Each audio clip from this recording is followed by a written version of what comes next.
Hi, everybody. Welcome to another edition of the Dr. Ardis Show. I am their host, Dr. Brian Ardis, and I'm so thrilled and excited every time I have an opportunity to hang out with the individual that's sitting in studio with me today. I get excited to hang out with Michelle Routon. Why? Because Michelle Routon is, in my opinion, a hero. In fact, she's going to learn right now that she actually made it into a specific chapter in my book when I got into hospital advocacy requirements and needs and thanking individuals during the COVID-19 pandemic who helped me help people around the world who were reaching out to us. So anyway, you're in the book, your title's in the book, everything's in there. So Wow. we give you a shout out, but Michelle Routon is an incredible nurse practitioner. Is that right? Mm-hmm. And she's got her own practice here in McKinney, Texas, where she helps neonates and babies. And older kids and adults Yep, now. Mm-hmm. she does. All right. So the audience knows Michelle, but we're going to spend time on a very specific topic today, and that's about breastfeeding. What are some of the benefits? I cover a lot of topics when it comes to health. I have 5 children of my own. Most of the world knows. All of them were breastfed for 1 to 2 years minimum, but their health has been incredible. I haven't seen any medical diagnosis of any of my children that have persisted at all ever. I haven't seen any asthma, thank God, issues learning wise. I mean, there's just a lot of benefits I've seen, I think, from not vaccinating my kids, from making sure they were breastfed. And I want to make sure we do one great show in reviewing what my thoughts are and what your thoughts are on breastfeeding. Why is it so significant? I mean, I've got 3 stepdaughters right now who have babies in the last year for the first time ever. And they are attempting to breastfeed, struggling to breastfeed, pumping, some using formula, some not using formula. It's been a task for them I'm not sure why this is so hard, because I've watched lots of National Geographic documentaries on mammals, and they just give birth and all these little runts can find their way to a teat and breastfeed. But for some reason, human beings have struggled now to, one, be able to give birth on their own, and they need to cut out the babies because they no longer know how to give birth anymore vaginally. So now you have to cut out all the babies or do C-sections or use forceps. There's just no natural labor and delivery anymore. For the majority of all human beings, it's like the human beings evolving to not be able to give birth naturally anymore. But it also appears that a lot of women around the world are struggling and debating and trying to figure out how best to feed their newborns, when in fact, I think God put it on your chest, literally, how it is you feed your children, and should feed your children from the very beginning. So I've got Michelle Routon in the studio to actually discuss the benefits to breastfeeding versus formula, or anything else from her clinical experience can help you, your loved ones, maybe children, grandchildren who are considering having their own children or being moms of their own. There's a great book called What to Expect When You're Expecting. I would like an entire episode on what to expect with breastfeeding and why it is so important to feed breast milk to your babies. All right, Michelle Routon, you have all the experience here. I have never personally breastfed anybody in my life, but I've had 5 breastfed children, and you have helped people nonstop breastfeed their own babies. But you also have babies of your own. What's your oldest? She's almost 9. All right, so she's almost 9. So for almost a decade, you've been breastfeeding. Yes. Wow. Okay. Take it away, Michelle. Introduce yourself to the audiences and why it is that you're going to be the expert on breastfeeding today. I mean, part of the reason I'm an expert is from all of the stuff I've been through breastfeeding. So I've been specializing in infants and toddlers for 22 years. That makes me feel very old. And breastfeeding is very important. I have presented on that a lot, and it also can be very hard. I mean, I think generationally, there's been a lot of interruption when you're talking about delivering babies. There's a lot of medical interruption. The medical movement took us way off course with delivering, and then they took us way off course with feeding our babies too. And so even in the 50s and 60s and 70s, you kind of started this, I call it the old white man, just mix this together, it should be fine, your breast milk isn't good enough kind of movement. Yes. And so a lot of what's happening is people don't breastfeed in front of each other. They were not breastfed, their mothers were not successful in breastfeeding, whatever it was. And so we don't have this kind of group around to help us and for us to have seen it. I don't know if you ever saw the news thing where there was a gorilla that had delivered and couldn't figure out how to breastfeed her baby. She kept turning the baby backwards and like upside down. And so they literally publicly asked for breastfeeding mothers to come breastfeed their babies in the window so that she could watch them. And she figured it out. Oh, Right. And then I think the other thing is that like our nutrition just keeps going down and down and down, and we keep having more midline defects and more tongue and lip ties than we've had before. Tongue and lip ties have always been around. My favorite thing is when I run into a physician who says that whole tongue and lip tie thing, it's a fad. And I go, really? Then why was my twin brother released in newborn nursery in 1980? 1980. Okay. And they have no, fads hang around for they 40 something have years. no answer to that. Okay. So there's a lot going on. Like it really can be hard. And the reason that I know so much about breastfeeding and tongue and lip ties and babies that are dysfunctional eaters is because my almost 9-year-old was like the worst breastfeeder ever. I mean, she would turn blue once a day. Like she just very bad. So I just joke with people that God tortures me for a reason so that I'll learn all the things so that I can help everyone else. All right. So real question here. Lots of patients you've had over the years, lots of babies you've seen.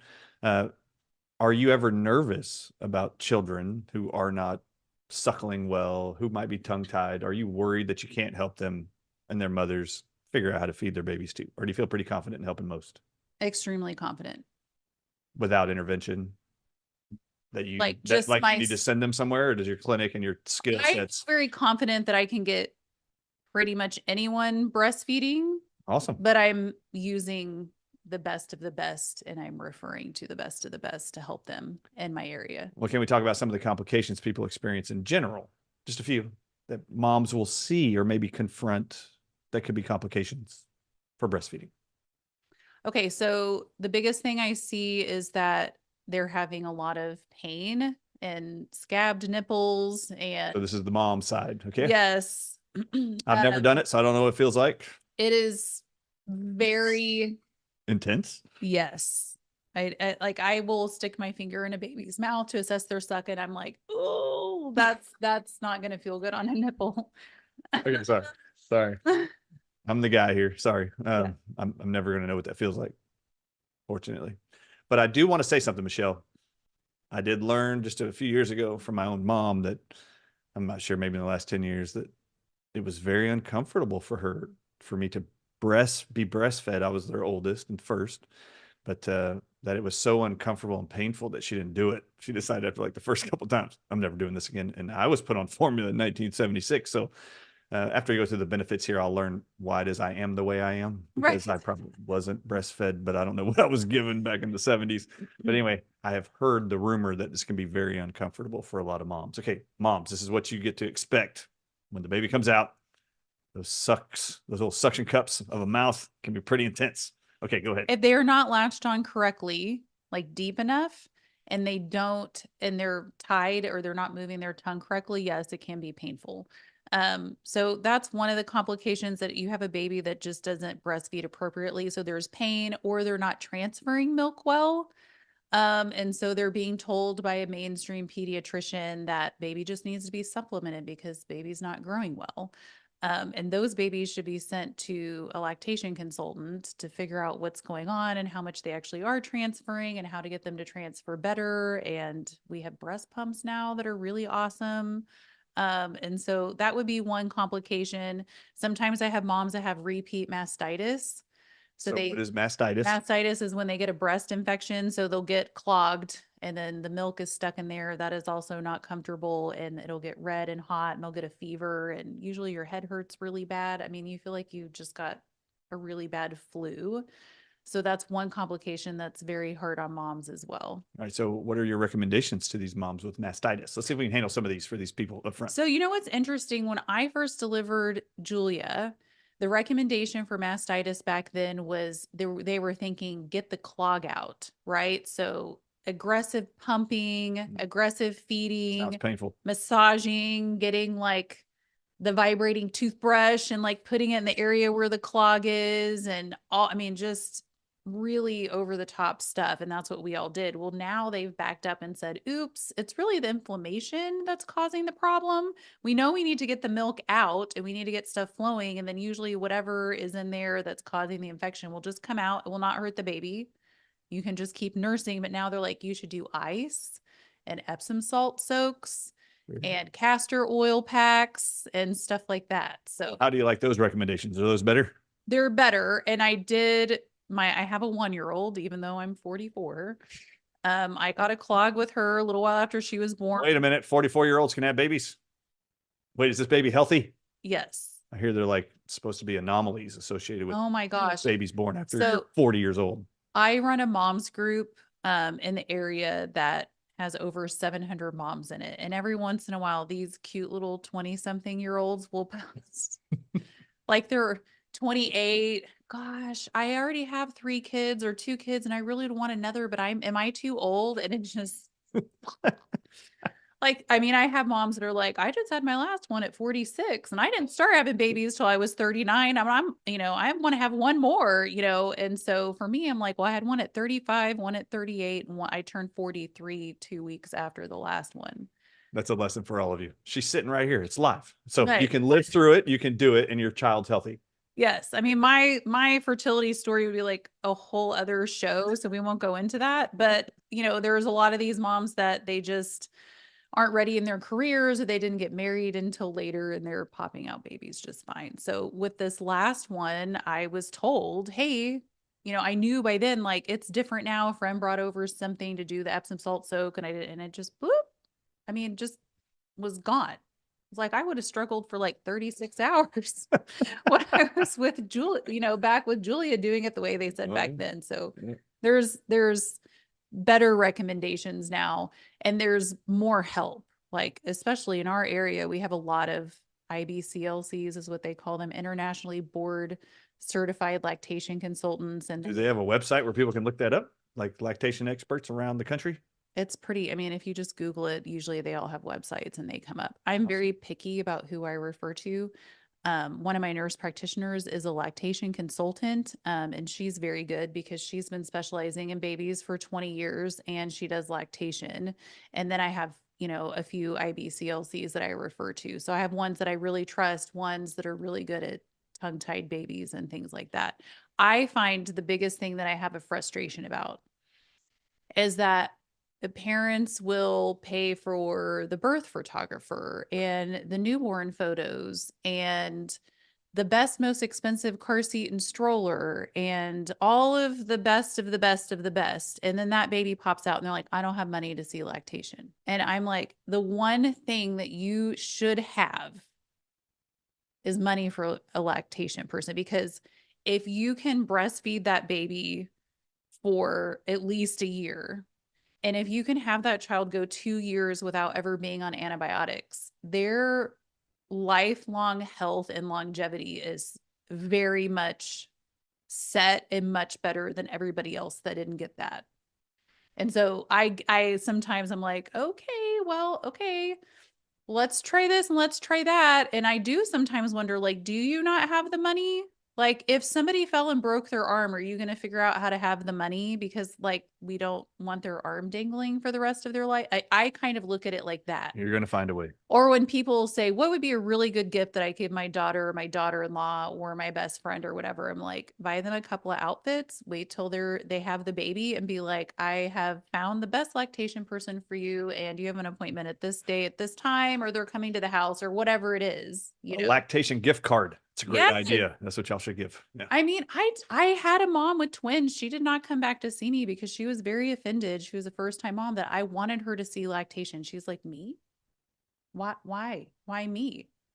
And I'm like, listen, I've been specializing in babies for 22 years. I am very good at helping people breastfeed. I've had, just last week, one of my favorite lactation people was like, you win your LC award again today, And so and if I don't know, I ask them. Like, I know what I know and I know what I don't know, but I'm very good at helping other people breastfeed. I breastfed Julia for 3 years and 9 months, and I breastfed Jason for 3 years and 9 months, and both of them at the same time for 16 months. And when I had this last one, I still had lactation come to see me twice. That's so awesome. Why don't you need lactation? So if Michelle Routen, after 2 kids and being an expert on breastfeeding, Yes. she's having lactation consultants helping her, why would you not want to make sure that your loved one or yourself has somebody in your back pocket that you can rely on? All right. So can you please again reiterate those initials and the board? What is it you're talking about? IBCLC. So Say it. internationally board certified lactation consultant. There you go. It's a lot of words. Okay. Thanks. I mean, I looked into it years ago. I'm like, maybe I want to add, I'm like, whoa, I don't have time for that. That is a lot. Like they have had a lot of training. And so, they help you with other things. Are you going back to work? How are you going to be prepared for that? Are your flange sizes, the things you put on your breasts for pumping, are they the correct size? If they're not, you're not going to be a successful pumping, or you're going to have to pump for longer periods of time, or you're not going to get empty, all of these things that you're probably going to need help with. And they can even help you if you're like, I'm trying to bottle feed this baby a few times a week so they know how to use a bottle when I go back to work and they choke on this. I mean, they can even help you with bottle feeding too. So yeah. That sounds awesome. All right. So as far as complications, though, I want to stick on that one for a minute. The most common one I would imagine that you're going to hear in practice, maybe. I'm sure there's many complications related to lactation and breastfeeding, neonates and newborns. But the one I hear about the most for me personally would be, and I've been around a lot of babies in my whole life and a lot of, postpartum women. I'm not producing enough milk. Mm-hmm. Do you hear that one a lot, Michelle? Yep. Is that considered a complication when it comes to breastfeeding? Yeah. So let me tell you. Is that a real thing? Sometimes it is. Yeah. And sometimes it's not.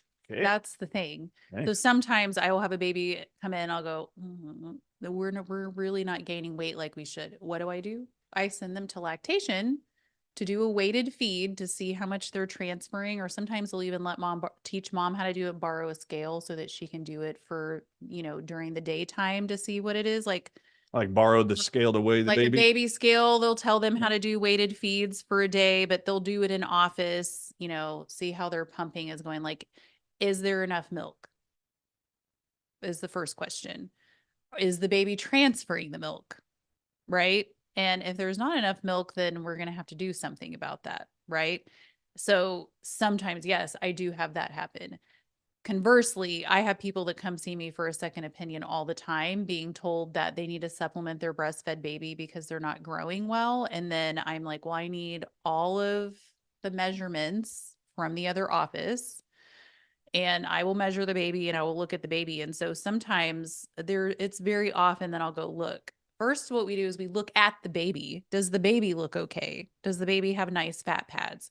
I have people come into my office and I can see the couch for my office, and they take the baby out of the carrier. And from that far, I'm like, oh boy, that baby has failure to thrive. I mean, I've been staring at babies for 22 years, so I can tell right away. I'm like, oh, this doesn't look so good. Michelle knows babies. Yes. So first we have to look at the baby, and then we have to realize that growth charts are a tool to use in the toolbox. We don't die on a hill on growth charts, but they can be helpful. So what I will find is, they'll be like, well, I just need the baby at least in the 10th percentile. I was going to bring up this percentile thing. Yeah. And then I look and like, but the baby was born in the 3rd percentile and the baby is currently in the 4th percentile. So they're tracking. Like, growth charts are a bell curve. Like, somebody has to be below 10% and somebody has to be above 90%. In order for it to even be a bell curve. Yes. And then what I find interesting is there are people still using the 0 to 2 growth chart by the CDC, which we are not supposed to be doing. We're supposed to be using the WHO growth chart because it's better stratified to breastfed babies and different ethnicities. Wow. I didn't know that. Yes, that CDC chart is very heavily weighted in just a few ethnicities and a lot of formula fed babies. So the formula fed babies will gain weight faster. They do have a higher chance of obesity later in life, things like that. I've never even heard of this chart. I'm going to look it up while you explain these charts. That's amazing. You should. And so there are times that I have people come in for a second opinion. I'm like, this is a problem. Like, we have dropped on the weight growth chart from the 70th percentile to the 20th percentile. And now the length has dropped off, right? And when the head drops off the growth chart, we have a big problem. So there are times that people come in and I'm like, no, this really is an issue. This baby needs more food. And sometimes I just have babies come in that the PD keeps telling mom the baby is fine and they haven't been fine. I just had one admitted for a feeding tube. a couple of weeks ago, she came in. I'm like, this is not okay. Like, you're gonna go here. We're gonna put an NG in. Like, let's get this baby fed, and then we'll figure out what's going on, because he just couldn't eat.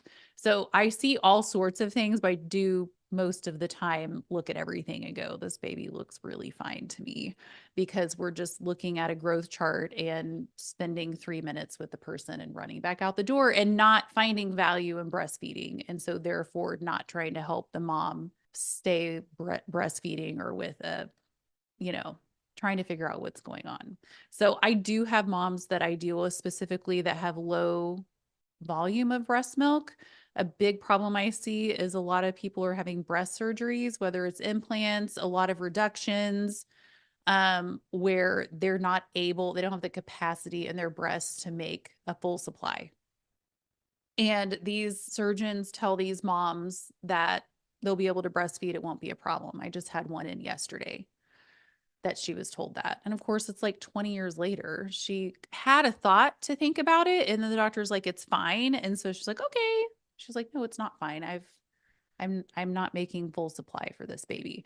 But I do tell those moms, no matter how much you're making, even for my micro supply moms, and those are moms who will make like an ounce in a day, that your body still still packs down all of those antibodies and stem cells and everything the baby's getting from the breast milk down into whatever volume you're making. That's good to know. So even if you've had something happen and you don't make full volume, like, you are still giving your child a lot of benefits by giving them the breast milk you have and then feeding them the rest. And there are moms out there who have had mastectomies because they've had cancer, or they had open heart surgery as a baby and they destroyed their breast tissue. And so they're not going to make breast milk. So I always tell people, like, I'm not shaming people that are formula feeding. I think we just don't have enough information to make good decisions. We're not clear on how the first time you do it, especially, it's like a huge learning curve. You've never done it before and the baby's never done it before. So it's like two novice people at this thing that you've never done. And we're not asking for help, and we're not prioritizing in our budget to have help. I agree. Mm-hmm. I just pulled up on the website, the CDC's website. They have both the WHO's chart. I pulled it up while you were talking, but I want to show the audiences where they can find it. So this is on the CDC's website. I typed in to my search engine the WHO growth chart, and here they are. So you'll see the clinical growth chart. So anybody that wants to download them, they're on this website. So here's the clinical growth charts for 5th and 6th percentiles. I mean, this is where you get that information. So if you come back here, you'll see on this page, the WHO growth standards are recommended for use in the US for infants and children 0 to 2 years of age. And there's the 2-year referencing, correct?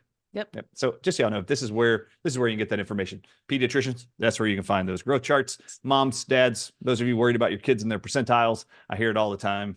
My kid's in this percentile. I'm like, oh my God, I don't know how we got into this racket.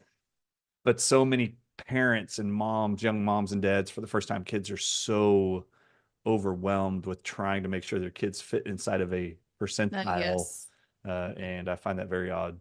The only child that I have like any number of percentiles on is this last one, because the 6 and 8-year-old loved to come to my office with me and like measure her. They thought that was really fun because she's big, right? If she was just average, they wouldn't be like, can we do it again? Like, this is your youngest? Yes. Can we, is she still in the 99th percent? You know what I mean? That's the only reason. Otherwise, they think it's fun. So I'm like, it's fine. And I've taught them about growth charts. I mean, they're homeschooled. So I'm like, learning, but I would be at a park with Jason when he was little, and they'd be like, oh yeah, like, is that your son over there? Ours is in the whatever percentile. What is yours in? I'm like, I have no idea. And I never ever cared. They're like, oh, does your doctor not tell you? I'm like, I mean, I am a nurse practitioner for infants and toddlers. Like, I mean, he's fine. Like, I'm like a walking well check. Yes, you are. He's fine. I literally have no idea what his percentiles are, because it doesn't matter. Like, look at him. Yeah. Look. Yeah. Since when did we go from observation to measurements? Right. Are It's something determining. you need. Like, I've had kids come in. I'm like, they're the ones where I'm like, oh gosh, no, I can tell there's a problem. There's someone I'm like, sure. And I'll use it as a tool. But I'm already thinking like, oh no, this is We'll see. You know what I'm saying? But like, that's what it's for. Yeah. All right. So let's stay with some hope here for people. Have you actually recommended things to people who, let's say, they are micro producers? I've never heard that term until you just said it. All right. So micro producers of milk, if they're a young mom or first time mom, multiple time mom, and you're struggling with producing more than an ounce of milk a day, you're saying that inside that small amount is going to be all the antibodies, stem cells, nutrients that the baby needs from that source of breast milk, even if it's small. So please give it to the baby. But have you given recommendations or learned anything in your clinical training and experience that you give to moms? I've heard rumors of herbs that can help to, produce more milk. Is there anything you actually would like to tell the audiences if you are micro producing milk or are believing you're not making enough for your baby or being told you're not making enough for your baby? Are there recommendations you found that actually do work that are natural? Well, I'm just curious. there are many natural things. The biggest thing is is the thing that's removing the milk correctly. That's the biggest thing. So your supply is very much hormone driven at first by prolactin levels, but then when the baby is not, if the baby is they can elicit a letdown and then like guzzle and take a free ride because it just kind of dumps out. If they're not actually really good at withdrawing the milk, once your prolactin level resets between 3 to 4 months, it's all supply and demand. So even if you have a high prolactin level, like the milk has to come out so your body knows that there's a baby that needs to eat, right? Yes. That's the biggest thing. And then there are supplements. I'm totally drawing a blank on the one company that a lot of the lactation people are using right now, but making sure you're drinking enough water, eating enough calories, like you need 3,000 calories a day. I find the biggest problem that I'm seeing is that moms are eating. I mean, I'm starving. I eat like as much as my husband or twice as much at every meal. I'm starving to death when I'm breastfeeding. Like you should be eating a lot of food. You have a higher calorie requirement while breastfeeding than you do while pregnant. Now, remember, audiences, this is a 44-year-old breastfeeding her baby right now. There's no complaints. Don't complain. Don't say you can't do it. It's not normal. This is normal. Breastfeeding is normal, and it requires calories to make the milk. It requires calories to feed the baby, and it takes a lot of water. Yes. Water and food. And the ones that have the low breast tissue, goat's roux has been shown to increase their breast tissue. You do make new breast tissue with each pregnancy. And so I have moms that have had breast surgeries that couldn't make full supply with the first one, but they do with the second or the third. So there's always hope with that. A lot of people will use moringa powder. What am I missing? Fennel, fenugreek, although we figured out that some people make less milk on fenugreek instead of more. So that's another thing. Or they'll make lactation cookies with oats and things like that. What about raspberry tea? Is that one? Or am I thinking of some other thing for pregnancy? That's for like nausea, trimester. vomiting. What is that? Yeah, third trimester? that helps tone the uterus. Oh, yes. There is mother's milk tea that tends to work really well. That. Taking trace minerals and electrolytes can help a lot. Making sure you're not anemic. So if you did bleed a lot after pregnancy and your blood count was a little lower, I would be eating organ meats, or if you can't do that, then at least take the liver pills and things like that every day, or more natural iron supplement like Floridix or Hemoplex or something like that. And then there is a medication that actually really helps with lactation that the FDA will not let us have in this country. Oh, really? Shocker. Yes, it's called domperidone. And people are like, the champagne? Like, I just thought. Yep, that's what everyone thinks. It's domperidone. So I know all the things about domperidone because I took it with Julia. Oh. So she was so. How did you get it? I ordered it from overseas. Oh, there you go. Yes. And so. On Amazon? No. I'm just kidding. There are ways.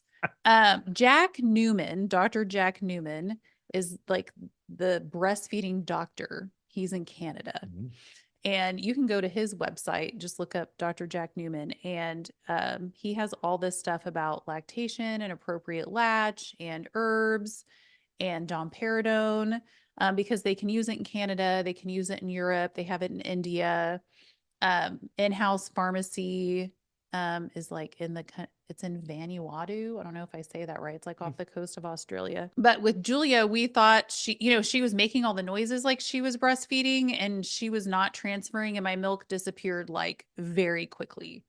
So I was using milk from other moms to feed her. I'm Yes. talking for the audiences. They might even know that's an option. Is that an option? As a nurse practitioner, you shouldn't do that. You should get it pasteurized from the milk bank and all the things. So people would come to my husband's appointments because he treats postpartum women all day, and they would just hand him milk, like people that we knew, and he would bring it home and I would feed the baby milk. I love it. So what I did was I asked my chiropractor friend, can you order me a prolactin level? So a resting prolactin level. So we drew the prolactin level 3 hours after I had breastfed or pumped, right? So I wanted to have that kind of, I hadn't just fed. And where I was postpartum, my level should have been over 300 and it was 29. Yeah. Okay. So all the pumping in the world and all the herbs and the supplements was not going to fix that. Nope. And so like any good mom does, I'm up feeding in the middle of the night and pumping and warming up donor milk and Googling all the things. And so I found a place to very expensively overnight. It still took 2 days, domperidone from India while I was waiting for my big order from the other place I mentioned. And I started dosing it. It is a gastric motility drug.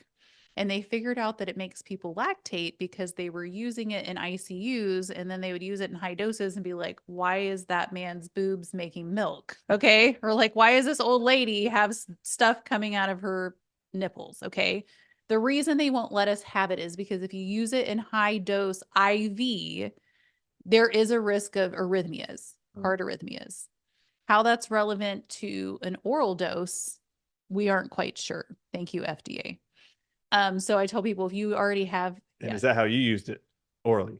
Or in my mouth. Okay. Yes. Okay. So that crazy, right? Crazy. So I tell people, they'll say, like, even Dr. Newman will be like, if you have arrhythmias, probably shouldn't take this. If you have severe anxiety, probably shouldn't take this because it's going to swing your prolactin, right?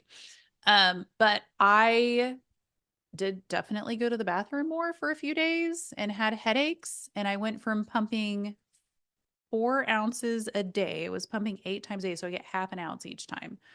Within about 36 hours, I was getting over an ounce each time. It's not a free ride. Again, you have to remove that milk. So I triple fed Julia for 3.5 months on domperidone, and I went from making 4 ounces a day to 40 ounces a day. Wow. In about 8 weeks. And that's not typical. If moms are asking me about it, I'm like, I can't give it to you, all the things, but like, you need to look up these things and know about it. If you're on it and you're going to wean off of it, you have to wean slowly because you don't want to drop your prolactin level that fast. Look up the side effects, all of the things. But not only did I feed my own baby, I fed my friend's baby that was an ex-NICU baby. And so like, I would send like gallons of milk in ice chest. I literally go on Facebook and go, I need breast milk taken to an ex-preemie in Houston. And every time someone would go, I'm going in 3 days. Does that work? And I'd be like, great. Do you have a big cooler? I will bring the breast milk and dry ice to you. That's awesome. And they would take it down there. So not everybody, but I tell people, if you're making, it really sucks to pump 8 times a day and only make 4 ounces. I bet it does. Okay. Like I was like, I love you, pump. Also, I want to take you out back and shoot you with the shotgun. All at the same time, but it sure does work better if you say your baby's taking 25 ounces a day. Breastfed babies take 25 to 35 ounces a day. If you get to 15, 18, 20 ounces, like that's worth it. Yes. Right? Absolutely. Okay. So don't do that. The medical people would very much frown on taking that medication. Terrible idea. I have it with me every time I have a baby because I have PTSD. I bet you do. And most women will after the show. Okay. Just kidding. But domperidone. This is the thing. Do you know how many people are going to watch this and be like, so-and-so, so-and-so? I cannot wait personally to see so many people talking about this new medicine they're just learning about. I've never even heard of. It's been around. It's new to them. Yes. Their awareness is new. It's new to me. It's kind of like remdesivir. It was around for like 10 years. It was new to me. Come May 2020, and we made sure the world knew what it was. All right, so domperidone. I just showed you on the screen what it looks like. That whole article tells you what it what it does and how it works. Something about blocking dopamine is what I just saw just a second ago. Helps raise your prolactin level. Who knew? I did not know that. Anyway, those are some great recommendations. Great reality As I check said, around breastfeeding, because you are the expert. You are doing it what right did now. I say? God tortures me for a reason is my joke. Like, why would I know all the things I know about breastfeeding and latching and tongue ties and low supply and triple feeding, where you're like trying to breastfeed and then pumping and bottle feeding? Like, why would I? Hey, mom, you know your pumping sets when you're having to like pump and breastfeed or you're getting it worked out, just order another 1 or 2 pumping sets. They're actually very cheap. And then that way you're not stressed out and like washing things after every time you have to pump because you're already so busy. And they're like, oh, that made a big difference. A lot of them feel like dairy cows. I do. Yes. And as far as the demand supply thing, talking about the 3 to 4 months when prolactin levels drop, then it's right. demand supply. So, this is how the cow industry works with pumping milk. They have to pump them every single day to keep that level of milk production up because they're not feeding a baby anymore. They're actually feeding a machine. Right. And then that's a good thing to learn just for parents to hear too. And it's like, well, everything was going fine. And now they're kind of, my baby's 4 months and like, he's just not growing well. Or after 3 months, like now everything is really slowed down. Like, think about that. Like, has the baby been removing the milk effectively? Now, I have first time moms, 18, 19, 20, 21, 41. They come in with their newborns. They're like, everything's great. They come back in at 2 weeks. Baby's growing. I'm like, everything's fine. I'm like, congratulations. Please go on. Those aren't the people watching this show. Nope.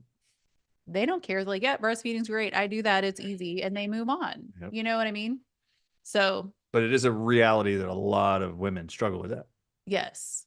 Whether it's the pain, the scabbing, the mastitis, the most low production, maybe. You'll be interested in this. The most tongue ties I have ever seen was started in the fall of 2020. Really? And went on for about 18 months to 2 years. I was like, geez, does everyone have a tie? Like, what are we do? Like, what is going on? I mean, can you explain to the audience what a tongue tie is? So it's when they have a frenulum under the tongue and it's like keeping the tongue tied down to the floor of the mouth. So when they're breastfeeding, like if this is their gum line, the tongue should come out over the gum line to protect the mom's nipple. And then the tongue should be like, you know, just in the back part massaging up. But that tongue should be able to stay over the gum line. And so there's a lot of movement. When they cry, that tongue should be lifting up. If you have a baby that's crying and that tongue just stays down in the bottom of the mouth, or it's like, looks like a snake tongue or a heart shaped, or it looks like a W when they're real mad and they can't lift that tongue up, like that's not the way the tongue should be. It should be able to lift up. So I had my tongue tie released 3 years ago, 3.5 years ago now. I could only move my tongue out like this. And now I'm like, it goes everywhere. So I had ear problems, neck problems, upper shoulder problems, stuff like that. Couldn't sit up like in a car. Like I was like ghetto driving my whole life. I didn't realize until a week after my tongue tie released, I was like, why is my seat back so far? And I just lifted it up. And the dentist said, well, you couldn't breathe is what it was. It was like shutting your airway down up here. And he said, a lot of people get anxiety. You just moved out of the way, which is true. Yeah. So there's a lot that plays into it, but you know, they should be able to lift their tongue and move it and do all of those things. And just so you know, a pediatrician holding their baby out in front of them and going, I don't see anything. Don't believe them. How do you check for a tongue tie versus just looking when they're crying? Well, you really do need to have a lot of training, but their head should be in front of you and their feet out. And then you're like literally coming from underneath and like lifting and looking and lifting the lips and stuff like that. When I went to a pediatric it was pediatric TOTS conference, tied oral, tethered tissue, tongue ties. It was all dentists and me. There was a nurse practitioner teaching. She owns breastfeeding clinics in Arizona. She's a cool lady, but it was all dentists and me. And when they figured out I was in there, they're like, how do we get the pediatricians to realize this is a real thing? Like, should we go train all of them? And I'm like, no, I'm going to tell you what Dr. Preetha Thomas told me years ago after I went through with Julia and I was told, I think her mouth looks fine. And I get to Dr. Thomas and she's like, this is one of the worst mouths I've ever seen. Right. And that's when I went, oh God, like you people don't know what you're talking about, which means I don't know what I'm talking about. And I don't like that. Amen. Okay. And so I called her and I said, can you train me? What do I do? And she's like, you don't need to know that. You need to know the symptoms of ties and listen for those symptoms and then send to what we call a preferred provider, who that's what they do with these newborns all the time so that they can assess the baby. That is awesome review. Can you review some of those symptoms? Yes. So, babies that are screaming and colicky and spitting up a lot, they may actually be tied. We've talked about that before. They don't like dairy. Please stop it with the dairy, but they could be reacting to something you're eating. But I'm always asked first, I go, okay, let's make sure it's not structural before I blow up your kitchen. Please see a chiropractor. Is it true that a lot of babies are misdiagnosed as colicky or have stomach issues, but they have a tongue tie? Yes. And that's it. Yes. A lot of them. I mean, there's a good percentage. Okay. There's a good percentage. And so you could be seeing that they could be swallowing air. I ask if their nipples are hurting and they're scabbed. Do your nipples have weird shapes when the baby pops off? Because your nipples it might look bigger, but it should still be the same rounded shape. So if it's got a crease down the middle, your nipples are blanching white. It looks like a lipstick. You know what a lipstick shape looks like at the end of the mom's will. If it looks like that, if you hear them clicking, so they're like breaking suction, right? Because like I said, the nipples should be your nipples should be in their soft palate in the back of their throat, and they should be able to suction, and from the back. They're pulling from back here, they should be going like from the back. Wow. And the tongue should be going. So if you're hearing clicking, they're losing their suction. So they can't get their tongue up. I didn't know that. This whole interview is totally worth it to me. I'm learning all kinds of stuff. I hope you're learning at home. I'm serious. That's really, really cool to know, because I think most people do visualize it's just the lips or the tongue barely sucking. Mm-hmm. Okay. Yes. So they should suck from back here. Like you should even see the temple moving, really. Like you should see them sucking from back here. It's not high pressured lip sucking. That hurts really bad, by the way. Only you would know, Michelle. Really bad. I don't know. If you have a letdown and what's a letdown? Like, so when they first get on, they just flutter and they're like kind of hang out there, and because they have to initiate a letdown from the breast. The milk doesn't just pour out. Oh, okay. I'm learning still. Okay. Yes. So they have to initiate a letdown. They're doing that with their movement. They're doing that hormonally with their saliva. And the mom's breast is just detecting the baby's the body is detecting that the baby is there, and a lot of us can feel it. Oh. Like someone will be like, when I'm breastfeeding, I feel this pain right here on the side. I'm like, that's a letdown. It's some of us have it more than a feeling more than others. Okay. And then once the milk lets down, then they're going to start that drawing. And then if they can't, some moms have way too much milk, or their letdown's like really strong. It's all different. But if they get that letdown and they're like popping off and screaming or like sputtering and milk's coming out of everywhere, see a lactation person. But if you're tongue tied, you can't move that tongue fast enough to keep up with the flow, right? And they might even do it on a bottle too.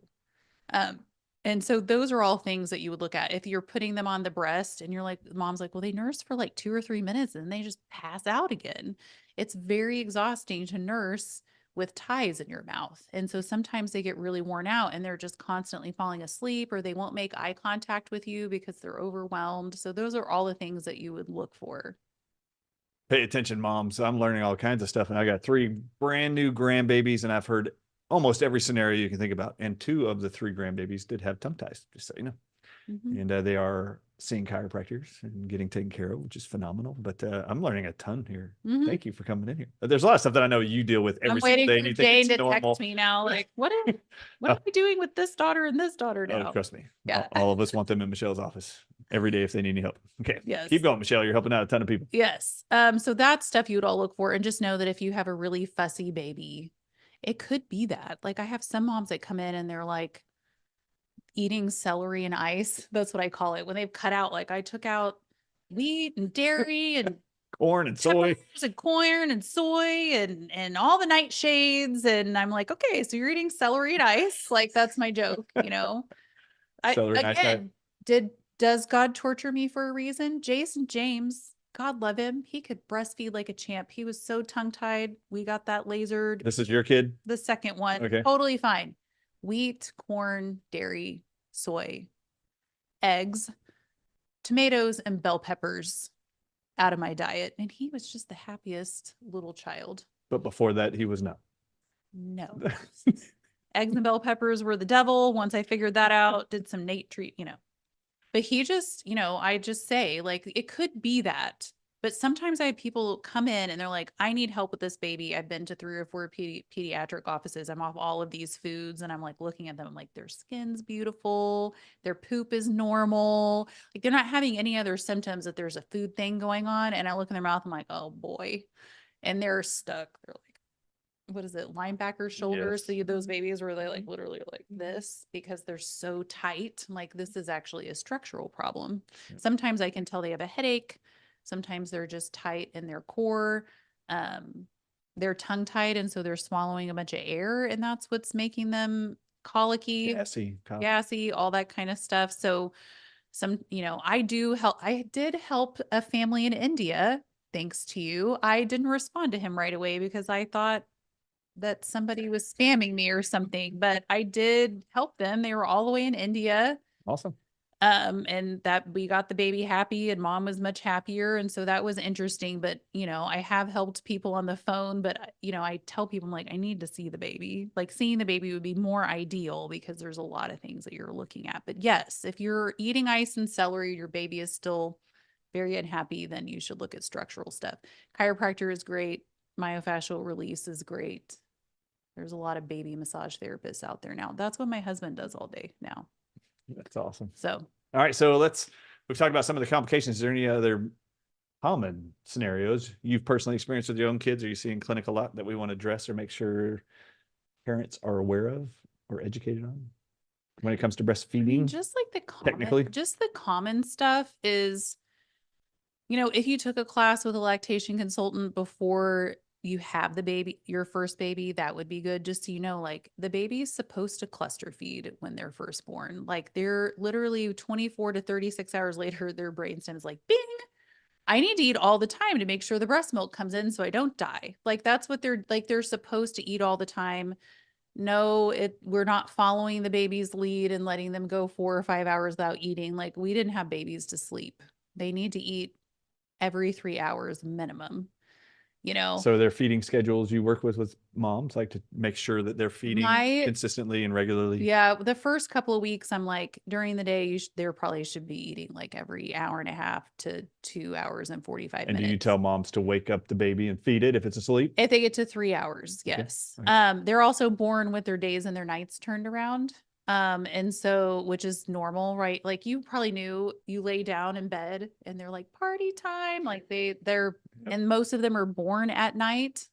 I finally asked a midwife, what's the deal? And they're like, melatonin plays a role in going into labor. Oh, there you go. Which I find to be very rude. I don't know whose idea that was. We also make more prolactin at night. So we make more milk at night. Again, why? So rude. So rude. And so they will eat more at night. But my rule is a baby gets to eat when they want to eat. However, if you're my baby, you are not going longer than 3 hours from the beginning of a feed to the beginning of the next feed. You're not looking at when the feed ended and when it starts next time. It's beginning to beginning.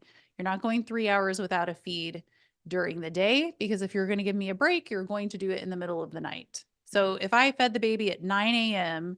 and it's like 11:45, I'll stop what I'm doing, go to the bathroom, get my water, wake the baby up, change the diaper, and feed the baby. Like you're not going to go longer than 3 hours. But if you just ate an hour ago and you want to eat again, then you get to eat.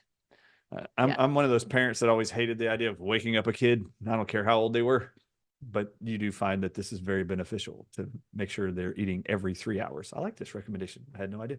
Is there a reason for the 3 hours besides wanting to make sure you get rest at night? Any other things you're aware of? They're just going to they're hardwired to take whatever volume they need in those 24 hours, right? And so if you didn't get it in during the day, they're going to do it at night. And that's not what anyone wants. Amen. That's all. I just had a mom come in yesterday and she had texted me and it was like 6 p.m. She's like, Bella's been asleep for like 5 hours. Is that a problem? Like, well, it's a problem because you're going to be up all night. And she was laughing. I was like, get that baby up. And she's like, my husband says, don't ever wake a sleeping baby. And I said, oh no.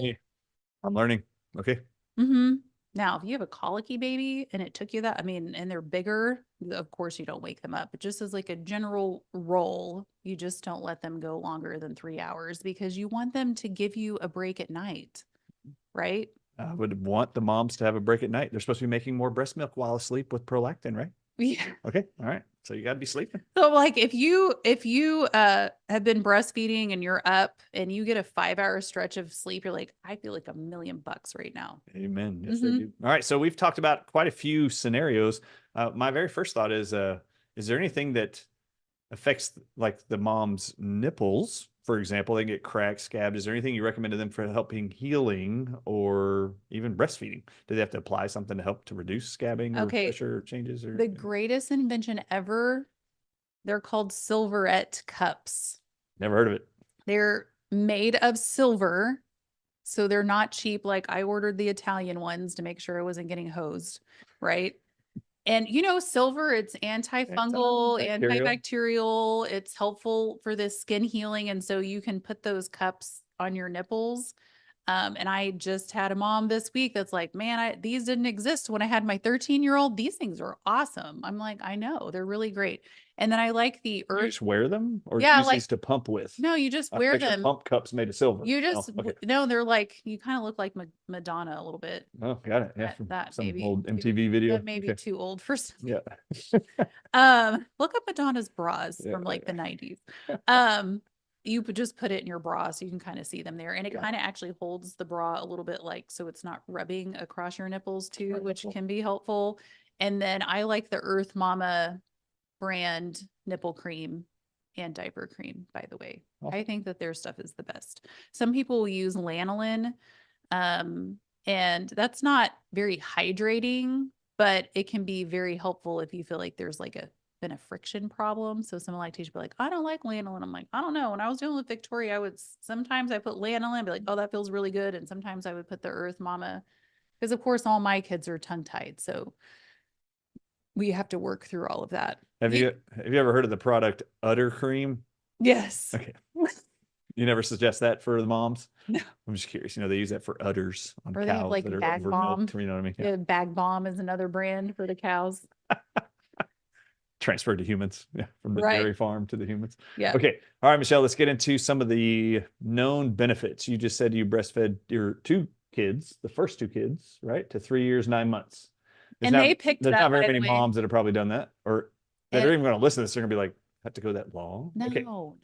I just want you guys to be aware that maybe talk about a little bit about how do you know when you start to wean the amount of milk you give your babies? Is there a That's a way good you know that? question. Because I have no idea. So they should get breast milk only for the first 6 months. We shouldn't introduce any solids like any table foods or anything until after 6 months. Okay. I try not to work very hard as a mother. And so I do baby-led weaning. I don't do purees. They have to, when they're sitting on their own and they can get food to their mouth, they can eat. Yep. Like here's some asparagus, here's some avocado, here's some whatever, right? So the saying is food before 1 is just for fun, but most kids will get food to their mouth pretty well by 10 months. And so once they get to their full volume of breast milk, whatever it is, 25 to 35 ounces a day, they're just going to hang out there. They're not going to take more. Breastfed babies take usually max 4 ounces in a feed. Every once in a while, I'll get one that'll do 5, but mom's usually producing that. So don't look at formula fed babies and their 6 to 8 ounce bottles and be like, my boobs will never do that. I'm like, you're right. They won't because the breast milk changes with the baby as they grow and the formula doesn't. So they just have to go up in volume. And so at that point, it's kind of just an organic thing. Like, how often do I feed the baby? I'm like, well, I mean, I find it easiest just to start offering them food at dinner because that's when everybody is sitting down and eating. And then once they're really into that, then add breakfast. I mean, you just kind of Feel it out. You just kind of feel it out and go with them, and they'll just naturally go down on how much breast milk they're taking. The CDC wants you to breastfeed for a year. The WHO recommends to breastfeed for 2 years or until mom and baby decide to call it quits. So once they're toddlers, they are still getting benefits, and even an older toddler towards 2, it can be appropriate for them to get 20 to 30% of their nutrients from breast milk still. Wow, that's awesome. okay. And it's actually normal. And so a lot of the kids that are breastfeeding when they're older, like maybe they're breastfeeding like before they lay down to go to bed or like at a nap or something, but they're not breastfeeding all the time and they're not getting a ton of volume. Right. But really, it comes to the point of I've made it a year. Now, how are we eating solids really well? Because I tell people most kids will get food to their mouth by 10 months, some stragglers at 12 months. If you hit 13 months, especially the end of 13 months, and they're not like getting food to their mouth, there's an issue, right? Like they should be really getting food in at that point. And so then at that point, it's like, okay, well, I know you're eating enough. Well, if you're seriously done and you're like, sometimes I have a thought that I'm like, I kind of wanted to like smack this big child off me. Sometimes you just, and if you don't like that, if you're like, but I don't, but mentally I'm not done. I'm like, well, you probably need B vitamins, just FYI, and that usually will stop. But like, if you're really done, then you can wean them off. And then sometimes I have babies that they just decide they're done, you know? I don't need that no more. Done. I'm grown. But Give me the meat. that's different for each mom and each family. Like I tell the moms, I've had moms before, they breastfed just fine. And they're like, I really hate breastfeeding. And I'm like, okay, I mean, that's valid for you to feel that way. And I'm very proud that you're doing it. And so if you just are about to lose your mind, let me know and we'll make a plan. You know what I mean? So I'm like, it's your body. Yeah, it's awesome. But moms, listen to your body. And no one knows your baby better than you do. No one spends more time with that baby than you do. So trust your intuition, trust what you observe. Or I have moms that are pumping and they're like, I can't do this anymore to make 5 ounces a day or whatever it is. Sure. Like sometimes I have to go, how many times a day could you pump and not want to run it over with your car? And they're like, I think I could do 3 times a day. I'm like, fantastic. We'll That's just hilarious. Give whatever comes out. And then when you can't, like the lower supply and stuff like that, when you can't take that anymore, then okay.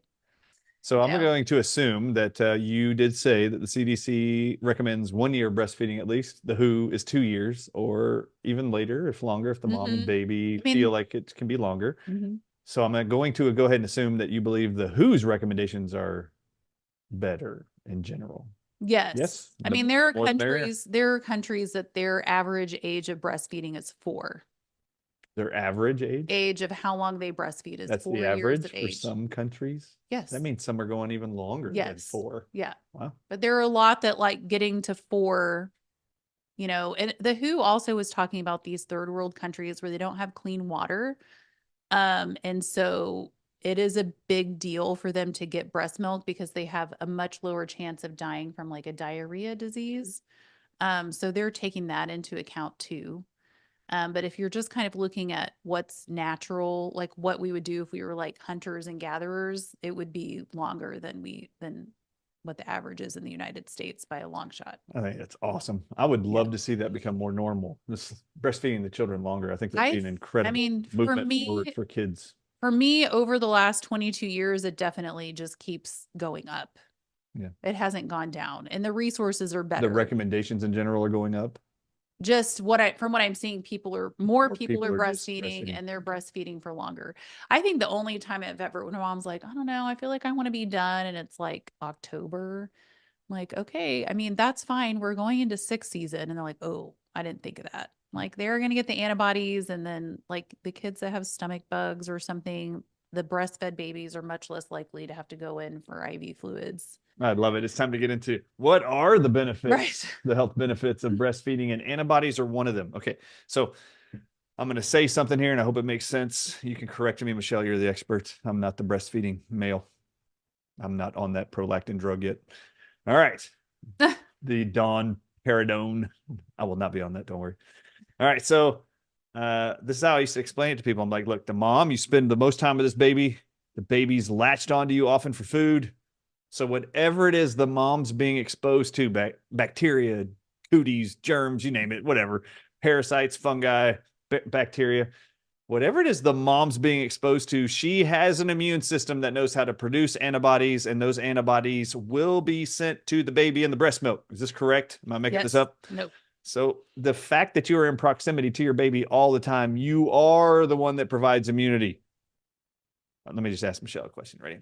Michelle, do you have more faith in the immunity provided by breast milk to babies and your patients, or do you trust the immunity vaccines provide to babies over breast milk? I think you know my answer to that. They don't know. Definitely breast They milk. don't know. Yes. Look at the camera. What is it? Breast milk. Okay. Are you Amen. telling people that if they formula feed that then they should vaccinate? Oh, heavens no. Okay. I was just making sure because you You never know me, know. Michelle. I know. I do. There's a reason why she's packing when she comes to my house, because she knows the things I believe in are not the things the government commonly promotes. All right, very good. Vaccines, formula are not the things I recommend. But we do know, and we're not going to shame anybody that wants to use formula or needs to use formula. No. Mm-mm. Ever, right, Michelle? Nope. Never. Never. You're never going to find that here at the Dr. Ardis Show or at your office, correct? Nope. Amen to that. All right, so let's talk about, though, the really, truly known benefits of those kids that get plenty or adequate amounts of breastfeeding. Okay. Versus those that do not. Is there a difference? And do we see that? Yes. I have no idea. So they have a lower risk of SIDS, sudden infant death syndrome. And what is that? Sudden infant death syndrome? Does that mean babies are suddenly dying? Yes. When do they most often suddenly die? At night while sleeping, or during nap in the day? Mm-hmm. Usually while sleeping? Yes. How horrific is that for people to Very, find their baby not breathing when they put their baby down to sleep? It's pretty horrific, actually. very horrific. There is a I don't ask me what the percentages are, but it's a significant difference Between breastfeeding and formula and Yes. SIDS yes amounts. Okay. Well, because of the antibodies, you have less illness, less ear infections, bowel disease, allergies, asthma, colds, diarrhea, less diabetes, less leukemia, all of those things. You do usually have a less, it's easier to digest. You do usually have less gas, constipation, bowel discomfort, stuff like that. A higher IQ. I have heard that many times. I've wondered, Yeah. I wonder what my IQ could have been if my mama would have breastfed me. I have no idea. It's pretty good right now, but I'm like, what could it have been, mama? Right. It's like, thanks a lot. I could have been like 20 points higher. Yes. I might have got into West Point like I wanted. No, I'm just kidding. I didn't apply there. Well, they say less behavior issues. Usually they're more confident and more well adapted. Those are the biggest things. And then for mom, she has the longer you breastfeed, the lower your chances get of breast and ovarian cancer. Wait a minute. Say that again. That was awesome. Look in the camera and say it again. Okay. The longer you breastfeed, the less chances you have of ovarian and breast cancer. Say it again. It's not even October. Breast It's cancer not awareness October. month. Less cancer. Less cancer if And you breastfeed longer. One that I don't think about a lot, but the studies show they have less chance of type 2 diabetes, high blood pressure, heart disease, and arthritis. Wow. How many parents have you seen come into your clinic, Michelle, with their newborn baby and said, I really hope that my kid one day develops juvenile rheumatoid arthritis. How do we make sure that happens? Or I would like my kid to have diabetes or heart arrhythmias, or, Right. How do we make sure that happens? Have you ever heard anybody say that? No. No. Okay. So if you want to ensure that there's less risk for these kids getting the things you're not asking or praying for your kids, you might want to breastfeed longer and attempt to feed them breast milk longer, even if it's not breastfeeding and you have to pump or get milk from somebody else. Give the baby the milk it needs. Okay, keep going. Also for moms, less chance of depression because of the oxytocin that's released during breastfeeding. I don't even like to say this. Potential delay in menstruation. Don't use that as birth control. It's a bad idea. I have some moms who are like, oh yeah, I don't have a cycle. I don't ovulate, or I don't have a period for like 15 months after I have a baby. And then I have moms who are like walking around making enough milk for triplets on their period at 3 months. Like I don't even like to bring it up because it's not a standard thing. And the other thing is that it's potentially helpful for weight loss. That one drives me crazy because, and you find it, like I literally was just looking last night. That's funny. Like Excellent. what are we saying right now? Because sometimes a new thing pops up or they take something off. You know how they like to take things off of lists. It's still there. I'm like, listen, I have moms going, I need to lose weight. I'm like, I just need you to make milk. And it is common. I'll have moms, it's usually about the 7 to 9 month mark, and they'll call me or text me and be like, hey, my milk supply is going down. I'm like, Yeah. Or so, or you on a diet and they're like, I've got to lose weight. I'm like, I need you to eat. Or they'll do like some crazy workout, like they'll start CrossFit or Camp Gladiator and their milk will go down. And I'm like, look, that whole thing about losing weight. I mean, my nephew's wife, she lost weight great. She was like, this is amazing. I'm like, my body was like, wow, we're keeping a human alive. We should definitely probably gain 20 pounds. Amen to that. You know what I mean? You're It's like, responsible for feeding a baby. yes. And sometimes even for me, like I lost pretty good weight after Julie. I was very skinny when I got pregnant with her. So I in no way thought that I was going to get back down to that. But I had got a stomach bug and I probably needed IV fluids. And back then we didn't have people who now I have, you know, a nurse friend that's what he does. He travels around and gives people IV fluids and stuff. We didn't have that. And I was like, I am not going into the hospital or wherever to get IV fluids. And I am not bringing this baby in there. And I hadn't peed in like 18 hours. She was still nursing and I was still making milk. And we made it through. But yeah, the next month I gained 10 pounds. And I really know my body was like, we didn't have enough reserve to handle that, you know? And it is what it is. I love hearing you talk about just trusting your body and watching your body and observing your body. And I think more moms could benefit from just paying attention to the reality. You have a little human you created. You're supposed to supply food to this kid and are designed to do that. So you should be having more calories on your body and in your body than you did before you were pregnant, because you are now supplying fuel to the development of a baby, another human. It's pretty remarkable. So pay attention to your body and try not to self-sabotage the entire effort to keep the other one alive. Yeah, that happens a lot. It really, like, I get it. Even, you know, you're 9 months postpartum, you're like, oh, I have this whole wardrobe I'd like to fit into. I mean, I understand. I'm not different than anyone else. I go through all of the same things in my head. I just deal with everyone all the time. And so I'm like, no, that's not a good idea. So I want to just revisit and make sure it's very clear for the audience. I believe you were suggesting one of these last things, that breastfeeding is used as an excuse to be a probable contraceptive. Is that true? Like, do people believe that as they're breastfeeding, it will reduce their chances of getting pregnant? Because I have something to say about that.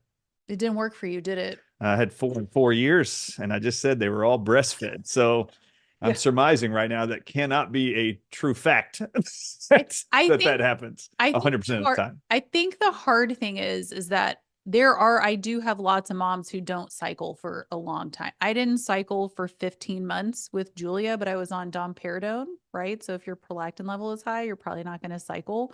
With the other kids, 4 months and 3 months. I was like, this isn't fun. But I think the risk is when you haven't had a period, at some point when you are going to have a period, you're going to ovulate a couple weeks before that period, and you're going to have no idea when that is. That's the risk. And you're going to feel it. That's the risk. You don't know when your first ovulation is going to be. Yep. So it's not good contraception. Amen to that.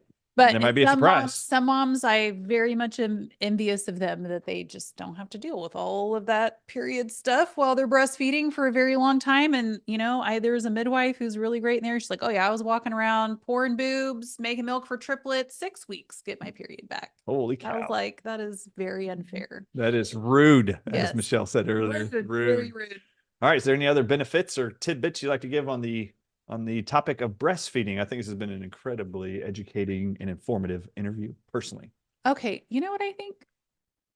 I think that we've talked about breastfeeding a lot. What about the moms who weren't able to breastfeed, or they have structural issues? Or I had a mom that ended up in ICU.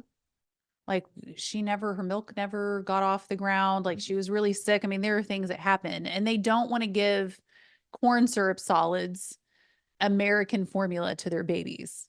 What do they do? Yeah. What do they do? That's a good question. So they do have milk banks where they take in milk from everyone and they screen the moms for all the diseases, and they can't be on meds, and they pasteurize the milk. It's very expensive, and the preemies get precedent like the NICUs do. So that's usually not financially feasible. In my community of all the crunchy folk, as we call it, they all share their breast milk with each other. As a head medical professional, terrible idea. Don't do that. I think Julia had milk from like probably 30 different people. I don't even know. great immune system. She's like, I think I caught Jason's cough. I'm gonna go on the trampoline. I'm like over. that's how Over. yeah. I had this is what was interesting. Remember we had the formula shortage a couple of years ago? Yes, during COVID.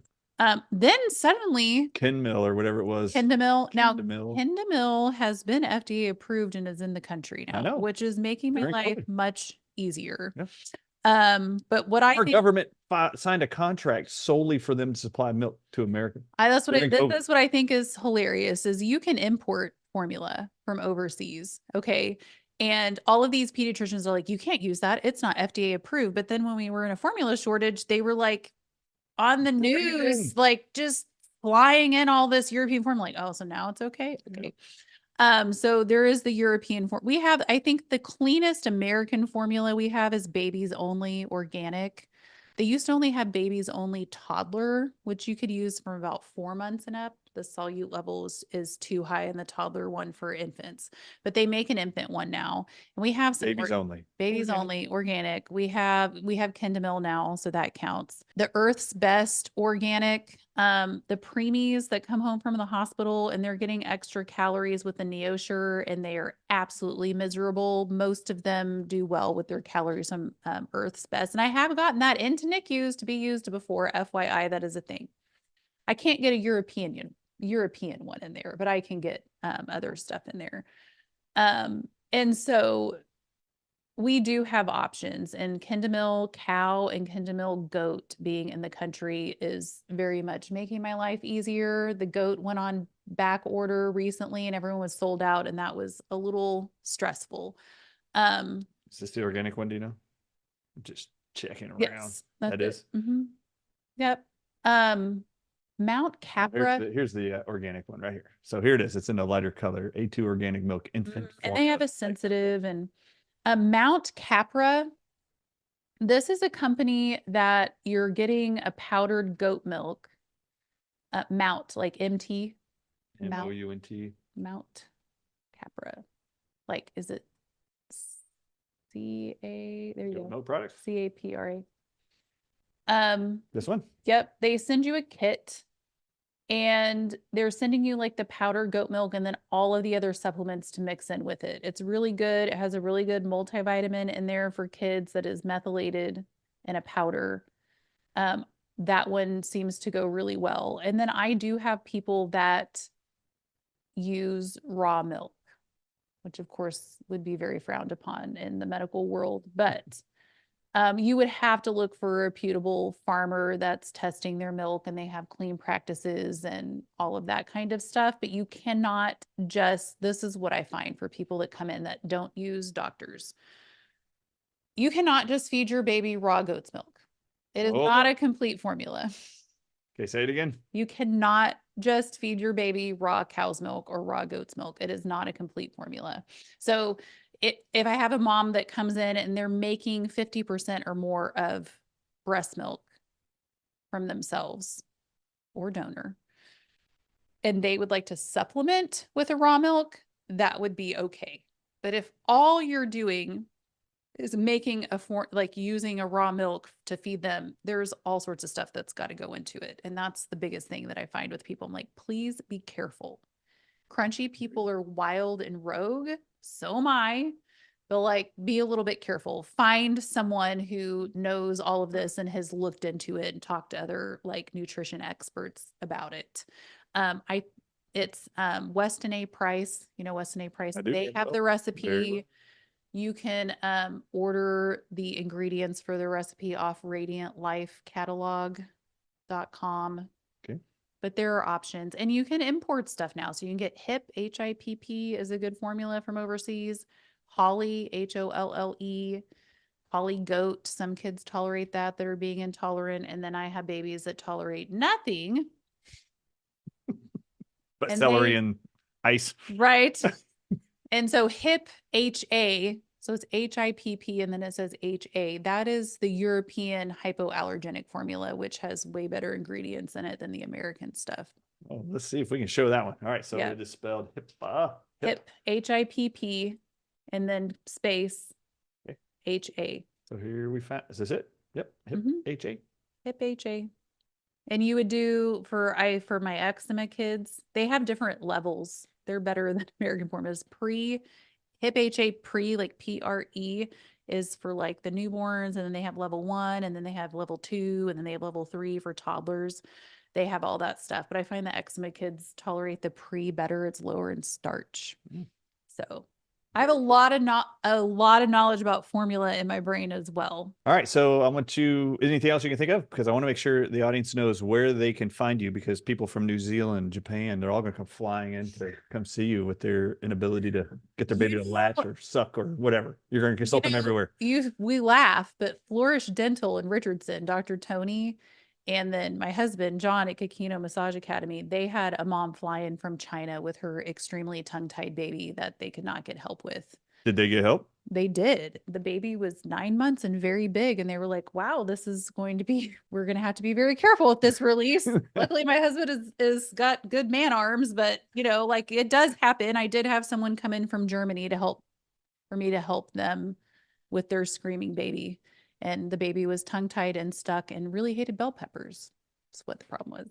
All right. So I want to share your info here. Yes. So tell me your website so I can pull it up. It's WMW Sanctuary. All right. So I want to show the audience this here, because you're going to love Michelle as much as we do here at the Dr. Ardis Show. All right.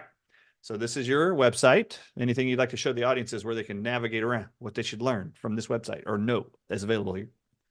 It's a pretty easy website. You can look at all the practitioners we have on there. I have Julie now. She has seen the older kids for me and adults. Her passion is moms. So we've had a lot of moms coming in that just really need someone to listen to them and the health problems they've been having.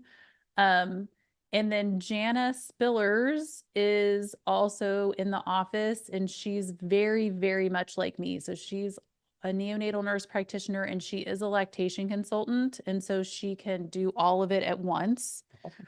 And she does full lactation appointments. I joke that I have my honorary LC, but I don't like do lactation appointments. Jana is fantastic. She got 3 kids. She has I bet she breastfed them. Oh yeah. Yeah, she did. She's still breastfeeding her toddler just like I am.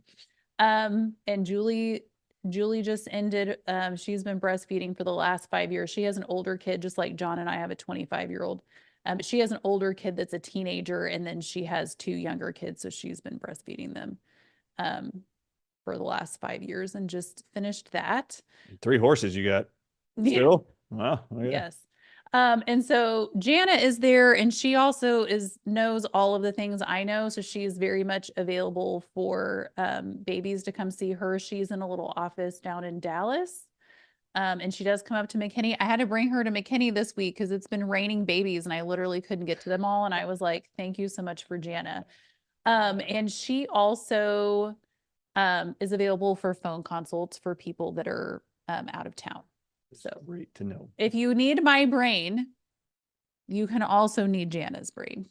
If you need a migraine? If you need my brain. Oh, you need my brain. My brain. All the things in my brain. I'm happy to dump my brain into anyone that wants it.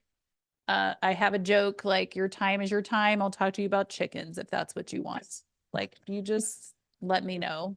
But Jana, she knows all of this as well. That's really awesome. Yeah. All right, Michelle, anything else you'd like to say to the audiences of those who are expecting moms, are new moms, or are struggling with breastfeeding questions of any kind?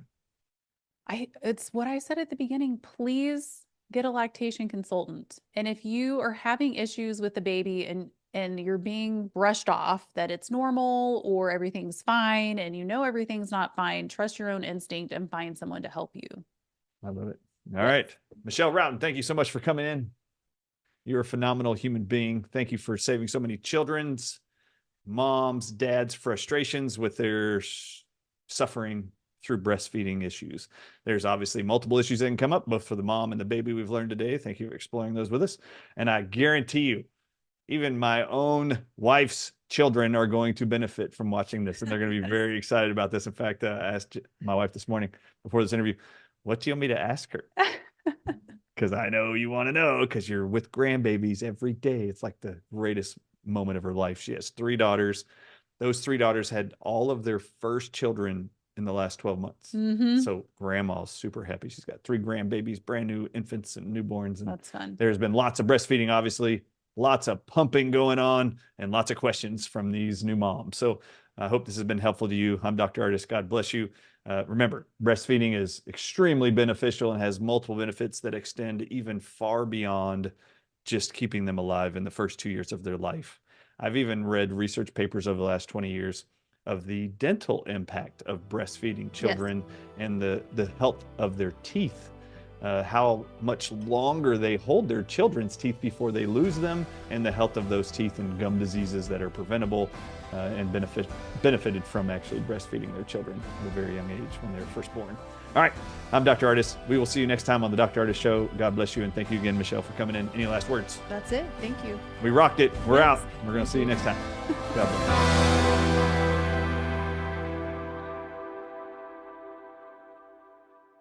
Hi, I'm Dr. Brian Ardis, and I am so excited it is finally time to let you know that registration for the Healing for the Ages 2.0 dates September 12th, 13th, and 14th in Dallas, Texas are now available.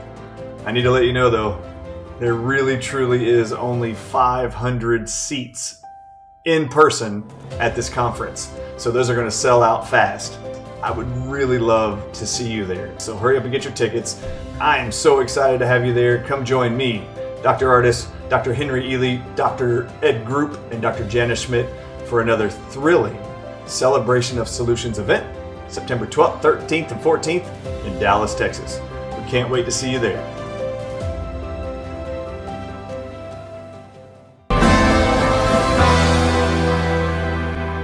Disclaimer, please note, the following presentation is solely for informational purposes and should not be seen as a replacement for advice provided by your physician. It is important not to rely on the information from this presentation for diagnosis, treatment, medication prescription, or any other form of medical care. Always consult with your physician or healthcare professionals before taking any medication, nutritional supplement, herbal remedy, homeopathic treatment, or pursuing any health-related procedure. If you have a medical condition or believe you might have one, promptly contact your healthcare provider. Do not disregard professional medical advice or delay seeking it based on this presentation's information as the products or services purchased from it do not establish a doctor-patient relationship between you and any affiliated physicians. Statements about dietary supplements have not been evaluated by the Food and Drug Administration and are not intended to diagnose, treat, cure, or prevent any disease.